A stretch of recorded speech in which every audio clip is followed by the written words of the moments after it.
Hello everyone, कैसे हैं आप लोग। उम्मीद है आप सभी अच्छे से होंगे। मैं निजामुद्दीन अंसारी अपने यूट्यूब चैनल निजामुद्दीन एकेडमी में आप सभी का दिल से स्वागत करता हूं। मित्रों, आइए आज हम लोग देखते हैं यूथ कंपटीशन टाइम्स से छपी हुई पुस्तक जो पेपर 2 हिंदी के लिए प्रैक्टिस सेट का बुक है। इसमें आज हम लोग प्रैक्टिस सेट 1 और 2 देखेंगे। यह जो है युद्ध घोष सीरीज है और आप लोग जो है जो भी JSSC CGL की प्रिपरेशन कर रहे हैं और सहायक आचार्य पेपर 2 हिंदी की प्रिपरेशन कर रहे हैं, महिला प्रवेशिका का, सभी के लिए इम्पोर्टेंट है। मैं व्यू बढ़ाने के लिए ऐसा नहीं कर रहा हूं, क्योंकि देखिए JSSC CGL और सहायक आचार्य में एकदम हूबहू जो है सेम सिलेबस है। तो आप लोग जो है इसको अच्छी तरह से देख सकते हैं। महिला प्रवेशिका में भी थोड़ा टॉपिक अलग है, बाकी सेम चीज़ है, तो आप लोग इसको अवश्य देख लीजिएगा। प्रैक्टिस सेट 1 और 2 देखने के बाद हम लोग 3rd और 4th कल देख लेंगे। तो आइए बिना देर के स्टार्ट करते हैं हम लोग। प्यारे मित्रों, मैं पहले ही आंसर को टिक इसलिए कर रखा है क्योंकि आपका समय कम लगे। आइए देखते हैं क्वेश्चन नंबर 1। प्रैक्टिस सेट 1 का जो है क्वेश्चन नंबर 1 है, इनमें से कौन सी रचना धर्मवीर भारती की नहीं है। तो अंधा युग, कनुप्रिया, ठंडा लोहा, ये सभी जो है धर्मवीर भारती की रचना है। हरी घास पर क्षण भर, ये जो है धर्मवीर भारती की रचना नहीं है। तो option number D is correct. Question number 2 देखते हैं। कबीर के उपरांत हर विध्वंसकारी और जन विरोधी शक्ति को सर्वाधिक खुली चुनौती देने वाले साहित्यकार हैं, कौन है। तो नागार्जुन जी हैं। नेक्स्ट क्वेश्चन है। आत्मा का संग्राम आत्मा से और देह का संग्राम देह से जीता जाता है, रामधारी सिंह दिनकर का जो यह कथन है किस कृति के संदर्भ में कहा गया है। तो कुरुक्षेत्र के संदर्भ में कहा गया। Option number C is correct. Next है। प्रसाद की किस कृति का अन्य भाषाओं में भी अनुवाद हुआ है। तो Kamayani, option number C is correct. Next है। महादेवी वर्मा को ज्ञानपीठ पुरस्कार उनकी किस कृति के लिए मिला। तो यामा कृति के लिए जो है महादेवी वर्मा को ज्ञानपीठ पुरस्कार प्रदान किया गया। नेक्स्ट है। निम्न में से किस कवि का पहले नाम गुसाई दत्त था। तो इसका आंसर है सुमित्रा नंदन पंत का जो है पहले जो नाम था बचपन में गुसाई दत्त नाम था इनका। नेक्स्ट है। राम की शक्ति पूजा के विषय में कौन सा कथन असत्य है। तो जो असत्य कथन है वो है आपका राम की शक्ति पूजा का कथानक रामचरितमानस पर आधारित है, यही गलत है। बाकी सभी ऑप्शन सही है। राम को शक्ति पूजा का सुझाव जामवंत ने दिया। राम को रावण पर विजय का वरदान देवी से प्राप्त हुआ, ये भी सही है। राम की शक्ति पूजा के राम मानव अधिक हैं, ईश्वर कम। तो ऑप्शन नंबर सी इसमें जो है इनकरेक्ट है, यानी असत्य है। देखिए, राम की शक्ति पूजा का कथानक रामचरितमानस पर आधारित नहीं है, बल्कि कृतवास रामायण पर आधारित है। कृतवास रामायण अगर यहाँ पे होता तो ये सही हो जाता। नेक्स्ट देखते हैं क्वेश्चन नंबर 8। निम्नलिखित में से मैथिली शरण गुप्त का खंड काव्य नहीं है, कौन नहीं है। तो पथिक नहीं है। बाकी पंचवटी, नहुष और सिद्धराज जो है मैथिली शरण गुप्त का खंड काव्य है। नेक्स्ट देखते हैं क्वेश्चन नंबर 9। निम्नलिखित कृतियों में कौन सी कृति भारतेंदु हरिश्चंद्र द्वारा रचित नहीं है। तो पायस पायोनिधि जो है ये जो है हरिश्चंद्र जी के द्वारा रचित नहीं है। बाकी वर्षा विनोद, वेणुगीत और गीत गोविंदानंद ये सभी जो है भारतेंदु हरिश्चंद्र की रचना है। नेक्स्ट क्वेश्चन देखते हैं। स्वतंत्रता के पूर्व पत्रकारिता का मुख्य लक्ष्य क्या था। तो इसका आंसर है स्वतंत्रता की प्राप्ति ही मुख्य लक्ष्य था। स्वतंत्रता के पूर्व जो है पत्रकारिता छापने का जो मुख्य उद्देश्य था स्वतंत्रता की प्राप्ति था। प्रारूपण का अर्थ है, क्या अर्थ है। तो सरकारी कार्यविधि में प्रयुक्त पत्र का कच्चा मसौदा, इसका सही अर्थ है। नेक्स्ट क्वेश्चन देखते हैं। उदित उदयगिरी मंच पर रघुवर बाल पतंग विकसे सद सरोज सब हर्षे लोचन भृंग, इस पंक्ति में कौन सा अलंकार है। तो इसका सही आंसर है रूपक अलंकार है। Option number D is correct. Next question. इस करुणा कलित हृदय में अब विकल रागिनी बजती, इस पंक्ति में कौन सा अलंकार है। तो इसमें अनुप्रास अलंकार है। नेक्स्ट क्वेश्चन है। छंद शास्त्र ग्रंथ के रचयिता हैं, तो कौन है। पिंगल है। बरवय छंद है तो क्या है। अर्धसम मात्रिक छंद है। नेक्स्ट है। शांत रस का अस्थायी भाव क्या है। तो निर्वेद इसका अस्थायी भाव है। भरत मुनि ने रसों की संख्या कितनी मानी है। तो 8। नेक्स्ट देखते हैं।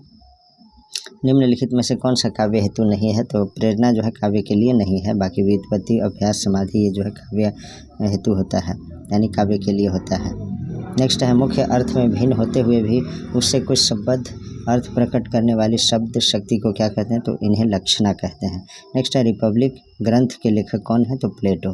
नेक्स्ट क्वेश्चन है। प्लेटो के संबंध में असत्य कथन क्या है। तो कविता ज्ञान से उत्पन्न होती है, प्लेटो का यह कथन जो है असत्य है और हमें असत्य बताना था, इसलिए ऑप्शन नंबर सी सही है। प्लेटो के संबंध में जो है सही कथन क्या क्या है। तो देखते हैं। काव्य और नाटक अंतः प्रेरणा से उत्पन्न होते हैं, ये सही है। काव्य भाव को उद्दीप्त करता है, तर्क को नहीं, ये भी सही है। कवि जो है केवल माध्यम है, वास्तविक रचयिता ईश्वर है। नेक्स्ट है। ग्रीम नियम का संबंध किससे है। तो स्वनिम विज्ञान से जो है ग्रीम नियम संबंधित है। आर्य परिवार की भाषाओं का वर्गीकरण ध्वनियों के आधार पर करने की चेष्टा सबसे पहले किस विद्वान ने सुझाया था? तो अस्कोली ने सुझाया था। नेक्स्ट है, राजभाषा आयोग की सिफारिशों पर विचार करने के लिए संसदीय समिति का गठन किस अनुच्छेद के अंतर्गत किया गया? तो 344 अनुच्छेद के तहत किया गया था। नेक्स्ट है, हिंदी भाषा की लिपि भारतीय संविधान में किससे स्वीकार किया गया? तो देवनागरी लिपि जो है हिंदी भाषा की लिपि स्वीकार किया गया। नेक्स्ट है, कार्यालयी हिंदी की भाषा कैसी होनी चाहिए? तो अभिधात्मक होना चाहिए। नेक्स्ट है, देवनागरी लिपि को डैश भी कहा जाता है, तो लोकनागरी के नाम से भी देवनागरी लिपि को कहा जाता है। नेक्स्ट है, 28 नंबर क्वेश्चन देखते हैं। एक भाषा के अंतर्गत जब कोई अलग अलग रूप विकसित हो जाते हैं तो उन्हें बोली कहते हैं। यह कथन किसका है? तो डॉक्टर भोलानाथ तिवारी जी का ये कथन है। नेक्स्ट क्वेश्चन, हिंदी इसी मिट्टी की बोली है और अरबी या फारसी से अधिक जनमानस के निकट है, किस भाषाविद का मत है? तो फैलन का यह मत है। नेक्स्ट क्वेश्चन है 30 नंबर देखते हैं। कुसुमाकर में समास है, कौन सा है? तो बहुब्रीहि।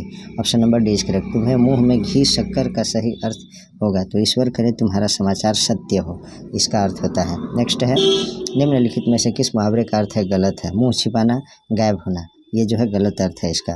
कान भरना, पीठ पीछे शिकायत करना, ये सही है। दांत काटी रोटी यानी गहरी दोस्ती। सिर उठाना, विरोध में खड़ा होना। मुंह छिपाना का अर्थ होता है लज्जित होना यानी शर्मिंदा होना। नेक्स्ट क्वेश्चन है, निम्नलिखित विकल्पों में से उस विकल्प का चयन कीजिए जो दिए गए समस्त पद के सही कर्मधारय समास का विकल्प है। चरण कमल यानी कमल के समान चरण, ये सही है। Option number C is correct. Next है, निम्न विकल्पों में से उस विकल्प का चयन कीजिए जो दिए गए समस्त पद के सही बहुव्रीहि समास का विकल्प है। श्वेतांबर, श्वेत है अंबर जिसके अर्थात सरस्वती जी। नेक्स्ट है 35 नंबर क्वेश्चन देखते हैं। दशरथ के पुत्र राम ने रावण को मारा, इस वाक्य में कौन सा पद कारक बनने की सबसे कम योग्यता रखता है? तो पुत्र जो है कारक नहीं है। नेक्स्ट देखते हैं, कोई व्यक्ति या वस्तु जिस आधार से अलग होती है या दूर जाती है उस आधार में कौन सा कारक प्रयुक्त होता है? तो अपादान कारक इसमें संबंधित होता है। नेक्स्ट है, निम्न वाक्य में कोष्ठक में दिए गए पदों का परिचय वाक्य विकल्प चुनिए। उपवन में सुंदर फूल खिले हैं, तो इसका जो है गुण प्रदर्शित कर रहा है, इसलिए इसमें गुणवाचक विशेषण है होगा। नेक्स्ट है, निम्न विकल्पों में से उस विकल्प का चयन कीजिए जो दिए गए वाक्यों के अनुसार विशेषण के भेद का सही विकल्प हो। कुछ छात्र आज विद्यालय नहीं आए, तो संख्यावाचक विशेषण इसके अंतर्गत आएगा। नेक्स्ट है, क्रिया के मूल को क्या कहते हैं? तो क्रिया के मूल को धातु कहते हैं।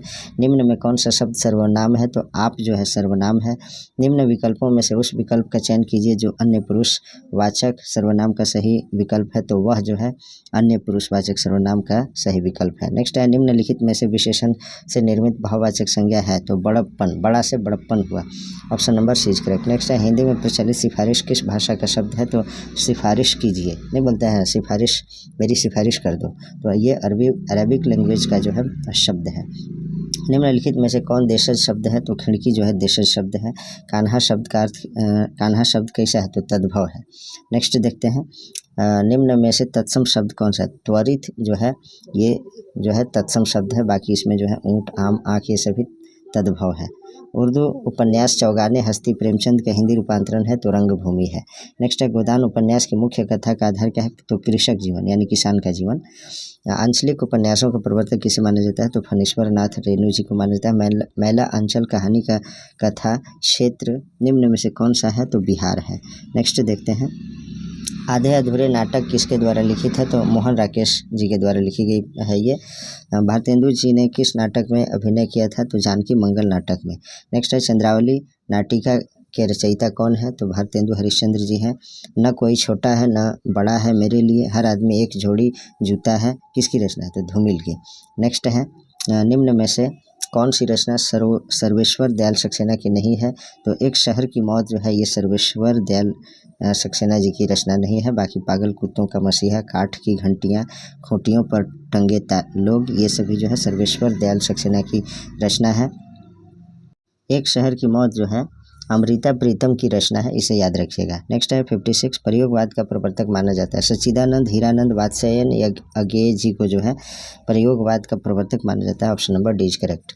नेक्स्ट देखते हैं, जनता मुझसे पूछ रही है क्या बतलाऊं, जन कवि हूँ मैं, साफ कहूँगा क्या हकलाऊं, पंक्तियाँ किसकी है? तो नागार्जुन जी की है। Option number C is correct. Next है, रामधारी सिंह दिनकर के अनुसार कुरुक्षेत्र में किसका आलंबन लेकर उन्होंने महत्वपूर्ण प्रश्न को कृति में उपस्थित किया है? तो भीष्म और युधिष्ठिर का। Option number D is correct. Next है महाकाव्य कामायनी में निहित दर्शन क्या है, तो प्रत्याभिज्ञा दर्शन है, option number D is correct. Next है छायावाद तत्वतः प्रकृति के बीच जीवन का उद्गीत है, यह उद्घोष है किसका, महादेवी वर्मा जी का है ये उद्घोष। नेक्स्ट है महादेवी वर्मा के काव्य संग्रह नीरजा के लिए उन्हें कौन सा पुरस्कार मिला था, तो इसका आंसर है शेक्सपियर पुरस्कार, option number C is correct. देखिए लोकायतन किस विधा की कृति है, तो इसका आंसर है प्रबंध काव्य की, option number B is correct. Ram की शक्ति पूजा कविता मूलतः किस संकलन में है, तो अनामिका संकलन में है, option number D is correct. Panchavati खंड काव्य की रचना किस कवि द्वारा की गई है, तो मैथिली शरण गुप्त के द्वारा की गई है। नेक्स्ट है भारतेंदु हरिश्चंद्र ने काव्य धारा को किस ओर मोड़ा, तो इसका आंसर है स्वदेश प्रेम की ओर, option number B is correct. मित्रों जिनको जो है PDF चाहिए और विथ एक्सप्लेनेशन चाहिए तो 7762840035 इस नंबर पे आप लोग कांटेक्ट कीजिएगा। मैं कुछ शर्तों के साथ आपको PDF प्रोवाइड करा दूंगा, विथ एक्सप्लेन जो है मैं PDF प्रोवाइड करा दूंगा। आगे देखते हैं हम लोग 66 नंबर क्वेश्चन। इसमें जो है भूषण रीतिकाल की किस काव्य धारा के कवि हैं, तो ये जो हैं रीतिबद्ध काव्य धारा के, option number A is correct. Bihari Satsai में कितने दोहे हैं, तो 713 दोहे हैं। नेक्स्ट है सूरदास ने श्रीमद् भगवत के किस स्कंध को आधार बनाया है, तो दशम स्कंध को, option number D is correct. Next है प्रेम वाटिका के रचनाकार कौन है, तो रसखान है। आप लोगों से नम्र निवेदन है कि रसखान का वास्तविक नाम क्या था, आप लोग जो है कमेंट बॉक्स में आंसर लिखिएगा, रसखान का वास्तविक नाम क्या है। नेक्स्ट है तुलसीदास की निम्नलिखित कृतियों में से कौन सी कृति कांडों में विभाजित नहीं है, तो पार्वती मंगल ये जो है कांडों के अंतर्गत नहीं आती है। नेक्स्ट है गोस्वामी तुलसीदास की भक्ति किस प्रकार की है, तो दास्य भाव की जो है भक्ति है गोस्वामी तुलसीदास जी के, और ये जो है ये श्री राम के जो है बहुत अच्छे भक्त हैं। मोको कहाँ ढूंढे बंदे मैं तो तेरे पास में पंक्ति किसकी है, तो कबीरदास की ये पंक्ति है। कबीरदास में जो रहस्यवाद पाया जाता है वह अधिकतर सूफियों के प्रभाव के कारण है, यह किसका कथन है, तो इसका आंसर है आचार्य रामचंद्र शुक्ल। विद्यापति किसके दरबारी कवि थे, तो कीर्ति सिंह के। विद्यापति को कृष्ण भक्तों की परंपरा में न समझना चाहिए, यह इनमें से किसका कथन है, तो रामचंद्र शुक्ल जी का है। नेक्स्ट है रीतिकाल का समय कौन सा था, तो 1700 से 1900 ईस्वी तक। देखिए ये जो है 1700 से 1900 विक्रम संवत पढ़ेगा, विक्रम संवत, ईस्वी नहीं, 1700 से 1900 विक्रम संवत तक। नेक्स्ट है 77 आचार्य रामचंद्र शुक्ल के अनुसार आदिकाल का समय है, तो संवत 1050 से 1375 विक्रमी संवत तक। नेक्स्ट है रामचंद्र शुक्ल का साहित्य इतिहास ग्रंथ हिंदी साहित्य का इतिहास नागरी प्रचारिणी सभा से प्रकाशित हिंदी शब्दसागर की भूमिका में किस शीर्षक से लिखा गया था, तो हिंदी साहित्य का विकास, इसका सही आंसर है option number D is correct. Next है ठाकुर का कुआं कहानी के रचनाकार कौन है, तो प्रेमचंद है। नेक्स्ट है ठाकुर का कुआं कहानी कब प्रकाशित हुआ, तो 1932 में। मधुआ कहानी के लेखक कौन है, तो जयशंकर प्रसाद हैं। जयशंकर प्रसाद की मधुआ कहानी में श्रावी ठाकुर का मन कैसे बदलता है, तो कहानियाँ सुना करके। मन कैसे बदलता है, तो कहानियाँ सुना करके। निर्मल वर्मा का पहला कहानी संग्रह कौन सा है, तो परिंदे। नेक्स्ट है किस साहित्यकार ने परिंदे कहानी को हिंदी की नई कहानी की पहली कृति कहा, तो नामवर सिंह को। नेक्स्ट है परिंदे कहानी के अनुसार मेजर नेगी से लतिका का पहला परिचय किसने करवाया, तो डॉक्टर मुखर्जी ने। नेक्स्ट क्वेश्चन है मिस पाल रचना की विधा क्या है, तो कहानी है। आधे अधूरे नाटक का प्रकाशन वर्ष कब हुआ, तो 1969 ईस्वी में हुआ। अगला जो प्रश्न है नीलम देश की राजकन्या कहानी के लेखक कौन है, तो जैनेन्द्र हैं। नीलम देश की राजकन्या किस द्वीप की कहानी है, तो नीलम का द्वीप का जो है ये कहानी है। दिल्ली में एक मौत कहानी के लेखक कमलेश्वर हैं। कमलेश्वर की कहानी कौन नहीं है, तो कॉमरेड का कोट ये जो है कमलेश्वर की कहानी नहीं है। बाकी जो है राजा निर्वंशिया, दिल्ली में एक मौत, बयान, ये सभी कमलेश्वर जी की कहानी लिखी हुई है। वापसी कहानी की लेखिका कौन है, तो उषा प्रियवंदा है। उषा प्रियवंदा की कहानी गुलाब के फूल है। अभिशप्त कहानी के रचनाकार कौन है, तो यशपाल हैं। यशपाल द्वारा रचित कहानी कौन है, तो ज्ञानदान। यह तो साहब बड़ी ज्यादती है, कहाँ तो पहले के डाकू नदी पहाड़ लांघ कर घर रुपया लेने आते थे, अब वे चाहते हैं कि कोई उन्हीं के घर जाकर रुपया दे आवे। यह कथन राग दरबारी उपन्यास के किस पात्र का है, तो इसका आंसर है दरोगा जी का। देखिए पहले के जो चोर डकैत होते थे तो घर जा कर के लूट करके और सामान छीन करके या कहीं जाने के बाद जो है ताला तोड़ करके ले जाया करते थे, लेकिन अब क्या करते हैं कि मेरे यहाँ ला दो, इस तरह से करते हैं। तो ये किनका कथन है, तो दरोगा जी का उपन्यास राग दरबारी में यह कथन दरोगा जी का है। निस्सहाय हिंदू उपन्यास के लेखक कौन है? तो राधा कृष्ण दास हैं। मुन्नी मोबाइल किसका उपन्यास है? तो प्रदीप सौरभ का है। अमृतलाल नगर के जीवनी परक उपन्यास खंजन नयन में किसके जीवन का चित्रण किया गया है? तो सूरदास जी का है। 100 नंबर क्वेश्चन है, तीसरी सत्ता उपन्यास के लेखक का नाम क्या है? तो गिरिराज किशोर है। अब आगे देखते हैं साथियों। अब जो है प्रैक्टिस सेट 2 जो है, इसमें पहला क्वेश्चन है, निम्नलिखित में से कौन सा काव्य संग्रह अज्ञेय जी का नहीं है? तो सीढ़ियों पर धूप ये जो है अज्ञेय जी का कृति नहीं है, बल्कि ये जो है सीढ़ियों पर धूप ये रघुवीर शाह जी का काव्य संग्रह है। बाकी हरी घास पर क्षण भर और अरिजो करुणा प्रभामय आंगन के पार द्वार ये सभी किनका है? तो ये अज्ञेय जी का जो है काव्य संग्रह है। अज्ञेय जी का पूरा नाम मैंने ऊपर बताया है, देख लीजिएगा। नेक्स्ट है क्वेश्चन, युग धारा के रचयिता कौन है? तो नागार्जुन है। नेक्स्ट है 3 नंबर क्वेश्चन, प्रस्तुत पंक्तियाँ किस कृति से ली गई है? इस वैयक्तिक भोगवाद से फूटी विष की धारा तड़प रहा है जिसमें पकड़कर मनो समाज यह सारा। तो इसका आंसर है कुरुक्षेत्र से लिया गया है ये। आगे देखते हैं प्रश्न जो है 4 नंबर, लहर किस विधा की रचना है? तो इसका आंसर है काव्य। प्रकाशन वर्ष की दृष्टि से महादेवी वर्मा के काव्य संग्रहों का सही क्रम किस विकल्प में है? तो निहार, नीरजा, संध्या गीत, दीपशिखा। इसका सही आंसर है 5 का। नेक्स्ट है सुमित्रा नंदन पंत ने अपने किस काव्य संग्रह को बाल कल्पना का दूध मुहा प्रयास कहा है? तो वीणा को।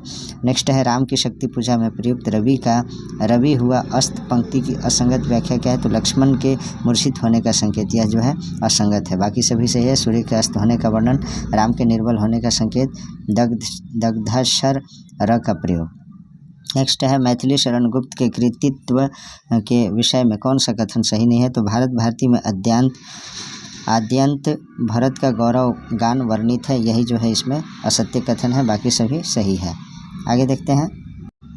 आगे क्वेश्चन है क्वेश्चन नंबर 9, भारतेंदु हरिश्चंद्र की रचना हिंदी भाषा का प्रकाशन वर्ष है? तो 1890 में। नेक्स्ट है प्रयोजन मूलक हिंदी को क्या कहा जाता है? तो व्यवहारिक हिंदी कहते हैं। प्रयोजन मूलक हिंदी को क्या कहते हैं? व्यवहारिक हिंदी कहते हैं। आगे प्रश्न है, सागर सा गंभीर हृदय हो, गिरि सा ऊंचा हो जिसका मन, इस पंक्ति में कौन सा अलंकार है? तो उपमा अलंकार है। या अनुरागी चित्त की गति समझे नहीं कोय, ज्यों ज्यों बुढ़े श्याम रंग त्यों त्यों उज्ज्वल होए, इस पंक्ति में कौन सा अलंकार है? तो विरोधाभास अलंकार है। नेक्स्ट है इंद्र वज्रा छंद के एक चरण में कितने वर्ण होते हैं? तो 11 वर्ण होते हैं। चंपक हरवा अंग मिली अधिक सुहाय, जानी परे सिय हियरे जब कुंभिलाए, पंक्ति में कौन सा छंद है? तो बरवै छंद है। नेक्स्ट है हिंदी के किस आचार्य ने छल नामक संचारी भाव को प्रचारित किया है? तो देव ने। नेक्स्ट है रस सिद्धांत का प्रवर्तक किसे माना जाता है? तो आचार्य भरत मुनि जी को। आचार्य भरत मुनि जी ने कितने रस के बारे में चर्चा किया है? तो आप लोग कमेंट बॉक्स में लिखिएगा। आचार्य जयदेव ने अंगीकृति यह काव्यम डैश कहकर किस आचार्य के काव्य लक्षण को चुनौती दी है? तो मम्मट को। नेक्स्ट है मैं सुकुमारी नाथ वन जोगू, तुम ही उचित तप मो कह भोगू में कौन सी शब्द शक्ति है? तो आर्थी व्यंजना है। नेक्स्ट देखते हैं क्वेश्चन, कविता प्रबल अनुभूतियों का सहज उद्रेक है, यह विचार किसका है? तो वुड्सवर्थ का है। Option number A is correct. Next question है 20 नंबर, प्लेटो ने नहीं माना, क्या नहीं माना? तो चिंतन को कला साधन का आवश्यक अंग नहीं माना इन्होंने। बाकी सभी कला में अनुकरण की बात कही है प्लेटो ने। कलाओं के पारस्परिक संबंधों का वर्गीकरण की बात कही है। कलाओं में आदर्श की, न्याय, सौंदर्य और सत्य की प्रतिष्ठा की बात इन्होंने की है। राष्ट्र भाषा का दर्जा उस भाषा का है जो पूरे राष्ट्र में पाई जाती है।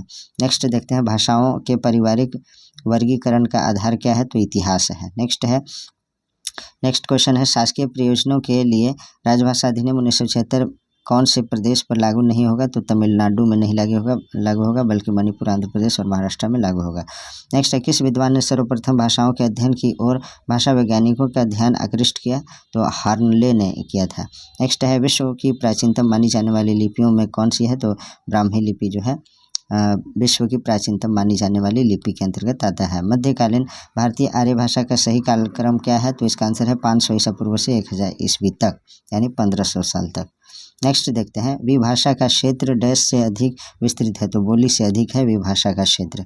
नेक्स्ट है, निम्नलिखित में से कौन सी भाषा शामी भाषाओं में शामिल नहीं है? तो फारसी शामिल नहीं है। नेक्स्ट है, देवनागरी में यद्यपि जेड और एफ, ज और फ के लिए वर्ण नहीं है, फिर भी यहाँ यह सभी ज्ञात लिपियों से अधिक पूर्ण और संतुलित है। किस विद्वान का मत है? तो मोनियर और विलियम्स का ये मत है। रातों रात शब्द में समास कौन है? तो अवयवी भाव। नेक्स्ट है 31 नंबर क्वेश्चन देखें। मुट्ठी गर्म करना मुहावरे का सही अर्थ है घूस देना। नहीं देखते हैं, जब कोई काम आप करने होता है तो अफसर को मुट्ठी गर्म करना पड़ता है, तब जा करके कोई काम होता है। तो मुट्ठी देने का सही अर्थ होता है क्या? तो घूस देना। फूंक फूंक कर पैर रखना, इस मुहावरे का अर्थ है सोच विचार कर काम करना। Option number C correct. Next है निम्न विकल्पों में से उस विकल्प का चयन कीजिए जो दिए गए समस्त पद के सही बहुव्रीहि समास का विकल्प है। मुरलीधर, मुरली का धारण करने वाला, अर्थात मुरली का धारण करने वाले किसे कहा जाता है? श्री कृष्ण जी को, राम जी को, या शंकर जी को? आप लोग कमेंट बॉक्स में लिखिए। आप लोग कमेंट बॉक्स में ज़रूर लिखा कीजिए, मैं आपका कमेंट पढ़ता हूँ और रिप्लाई भी करता हूँ। थोड़ा आप इस पर ध्यान दीजिए ताकि हमको भी पता चले कि आप लोग कुछ सीख भी रहे हैं। दोपहर में समास है तो द्विगु समास है। संख्यावाची जो भी शब्द आएगा ना, दोपहर, त्रिभुज, त्रिभुवन, इस तरह से, तो इसमें जो है द्विगु हो जाता है। आचार्य किशोरी दास वाजपेयी के मत से हिंदी में कितने कारक हैं? तो 6 कारक हैं। Option number is correct. Next है मैं तुमसे टेलीफोन पर बात करूंगा, इस वाक्य में टेलीफोन पर किस कारक में प्रयुक्त होता है? तो करण कारक में। नेक्स्ट है निम्न विकल्पों में से उस विकल्प का चयन कीजिए जो दिए गए वाक्य के अनुसार सही विशेषण पदबंध का विकल्प हो। तेज चलने वाली गाड़ियाँ प्रायः सबकी पसंदीदा होती है। तेज चलने वाली, option number D is correct. Next देखते हैं क्वेश्चन नंबर 38। निम्न विकल्पों में से उस विकल्प का चयन कीजिए जो दिए गए वाक्य के अनुसार विशेषण के भेद का सही विकल्प है। पेड़ पर, कोष्ठक में क्या दिया है? बहुत सारे पक्षी हैं, तो अनिश्चित परिमाणवाचक ये जो है विशेषण है। नेक्स्ट है किस विकल्प में अकर्मक क्रिया का प्रयोग हुआ है? तो नौकर बीमार है, इसमें अकर्मक है। बाकी राजा ने दान दिया, नौकर चिट्ठी लाया, पंडित कथा सुनाते हैं, ये सभी सकर्मक क्रिया का प्रयोग हुआ है। नेक्स्ट है प्रयोग के अनुसार सर्वनाम के कितने भेद हैं? तो 6। नेक्स्ट है निम्न विकल्पों में से उस विकल्प का चयन कीजिए जो अन्य पुरुषवाचक सर्वनाम का सही विकल्प है, तो उसके। नेक्स्ट क्वेश्चन देखते हैं 42। निम्न विकल्पों में से उस विकल्प का चयन कीजिए जो समूहवाचक संज्ञा का सही विकल्प है। भीड़, भीड़ जो है समूहवाचक का जो है संज्ञा का शब्द है। नेक्स्ट है निम्न विकल्पों में से उस विकल्प का चयन कीजिए जो भाववाचक संज्ञा का सही विकल्प नहीं है। अध्यापन, डकैती, शत्रुता, ये सभी जो है भाववाचक संज्ञा का विकल्प है। और भ्राता ये जो है भाववाचक संज्ञा का विकल्प नहीं है, तो ऑप्शन नंबर बी सही है। निम्नलिखित में कौन सा शब्द देशज है? देशज शब्द डिबिया है।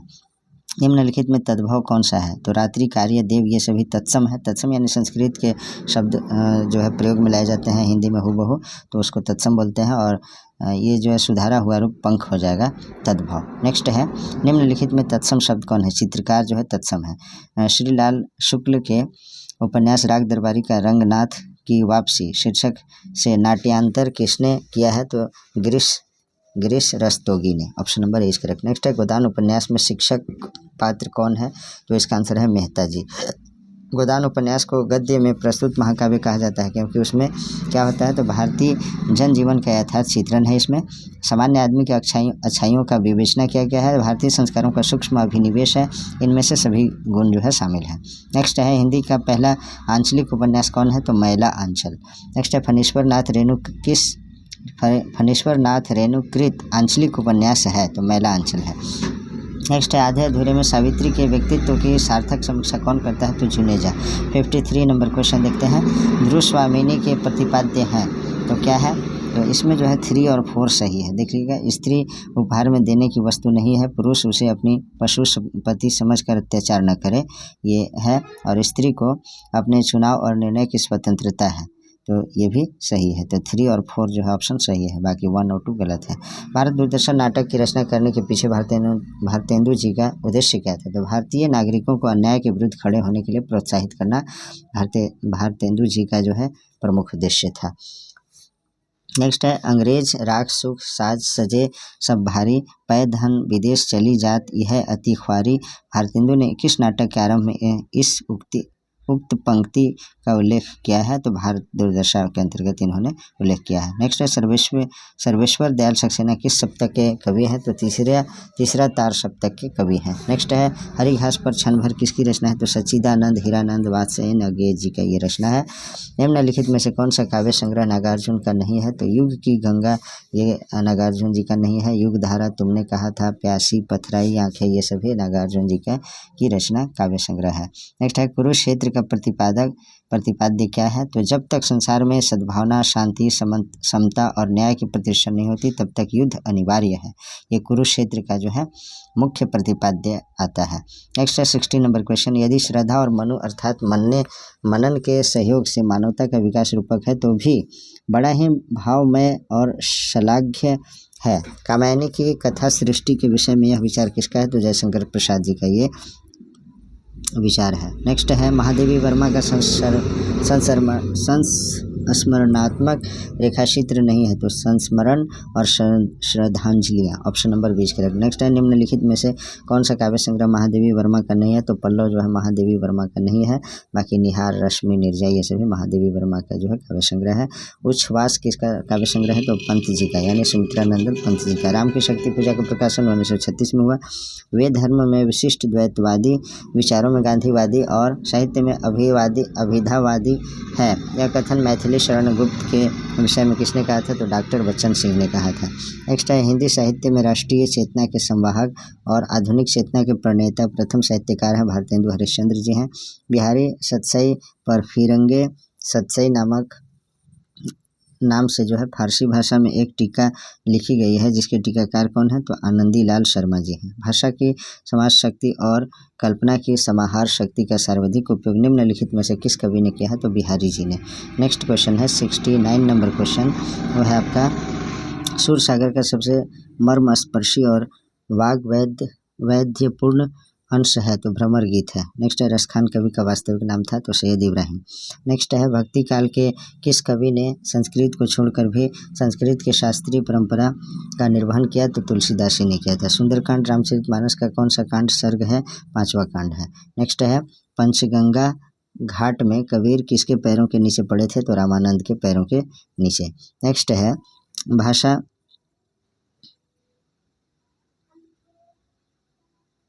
भाषा पर कबीर का जबरदस्त अधिकार था, वे वाणी के डिटेक्टर थे। उक्त कथन किस आलोचक का है? तो हजारी प्रसाद द्विवेदी जी का ये आपका वाणी है, option number D is correct. Next है देशील बाना सब जन मीठा, देशी भाषा के मिठास का यह वर्णन करने वाले रचनाकार का नाम विद्यापति है। नेक्स्ट है निम्नलिखित काव्यधाराओं में से कौन सी काव्यधारा भक्ति काल के अंतर्गत नहीं आती है? तो रासो काव्यधारा।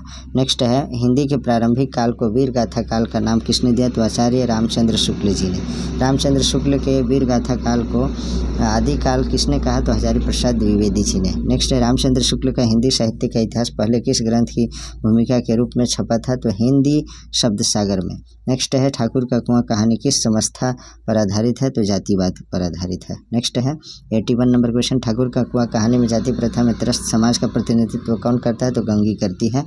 नेक्स्ट है आज 7 दिन हो गए पीने को कौन कहे छुआ तक नहीं, आज 7वां दिन है सरकार, कथन किस कहानी का है? तो ये मधुआ वाला कहानी का है, option number D is correct. और ये बात शराबी ने कहा था। किससे कहा था? तो ये जो है अपने मालिक से कहा था। नेक्स्ट है मैं सच कहता हूँ, आज तक तुमने जितनी कहानियाँ सुनाई सब में बड़ी टिस थी। शहजादों के दुखड़े रंग, महल की अभागिनी बेगमों के निष्फल प्रेम, करुण कथा और पीड़ा से भरी हुई कहानियाँ ही तुम्हें है, पर ऐसी हंसाने वाली कहानी सुनाओ तो मैं अपने सामने की बढ़िया शराब पिला सकता हूँ। यह कथन किसका है? तो मधुआ का, option number A is correct. Next देखते हैं निर्मल वर्मा की कहानी परिंदे का प्रकाशन वर्ष क्या है? तो 1960। नेक्स्ट है परिंदे कहानी की पात्र लतिका कान्वेंट स्कूल के छात्रावास में किस पद पर कार्य करते हैं? तो वार्डन के पद पर। नेक्स्ट है मिसपाल कहानी की मुख्य पात्र मिसपाल कहाँ रहती थी? हिमाचल प्रदेश में। नेक्स्ट है मिसपाल कहानी में मिसपाल के मन की कुंठा का क्या कारण था? सहकर्मी द्वारा मजाक उड़ाया जाना। नेक्स्ट है नीलम देश की राजकन्या कहानी में नीलम देश की राजकन्याओं का एकाएक डैश का हास कौतुक जाने क्यों फीका लगने लगा? तो रिक्त स्थान में क्या भरा गया? तो किन्नरी बालाओं। नेक्स्ट है नीलम देश का राज करने कहानी में कितने महलों की चर्चा की गई है? तो 3 महलों का चर्चा किया गया है। 90 नंबर क्वेश्चन जो है वह है आपका असंगत क्या है? तो दिल्ली में एक मौत मोहन राकेश का लिखा हुआ है, ये गलत है। बाकी सभी पिंजरे की उड़ान यशपाल जी के द्वारा, धूप रेखा इला चंद्र जोशी के द्वारा, रहमान का बेटा विष्णु प्रभाकर के द्वारा। तो दिल्ली में एक मौत किसका लिखा हुआ है? मैंने ऊपर चर्चा किया है, आप लोग देख लीजिएगा। दीवान चंद किस कहानी का पात्र है? तो दिल्ली में एक मौत की। वापसी कहानी कब प्रकाशित हुई थी? तो 1960 में। वापसी किस विधा की रचना है? तो यह कहानी की रचना है। वापसी कहानी के आधार पर बताइए कि गजाधर बाबू रेलवे रिटायर होने के बाद दोबारा नौकरी कहाँ करने चले गए, तो सेठ रामजी मल के चीनी मिल में। नेक्स्ट है अभिशप्त कहानी का प्रकाशन कब हुआ था। अभिशप्त कहानी का प्रकाशन कब हुआ था, तो 1943 में। कहानी एवं लेखकों के सही जोड़े का चयन कीजिए, तो धर्म युद्ध जो है यशपाल के द्वारा लिखी गई है, ये सभी सही है। नेक्स्ट देखते हैं, रिश्वत चोरी डकैती अब तो एक हो गया है डैश पूरा साम्यवाद है, प्रस्तुत कथन किस उपन्यास से लिया गया है, तो राग दरबारी से। Option number C correct. Katha Satisar की लेखिका कौन है, तो चंद्रकांत जी हैं, चंद्रकांता जी हैं। सुचरिता का संबंध किस उपन्यास है, तो बाण भट्ट की आत्मकथा से है। Option number 20 correct. शिव पूजन सहाय का एकमात्र उपन्यास कौन सा है, देहाती दुनिया है। तो मित्रों आज जो है मॉडल प्रैक्टिस सेट हिंदी का पेपर 2 के लिए मॉडल प्रैक्टिस सेट 1 और 2 यहीं कंप्लीट होता है। आप लोग जो है अभी अपने सभी मित्रों तक जरूर शेयर कीजिएगा, ताकि मेरा भी मोटिवेशन मुझे भी मिले, ताकि मैं आपके लिए वीडियो ला सकूँ।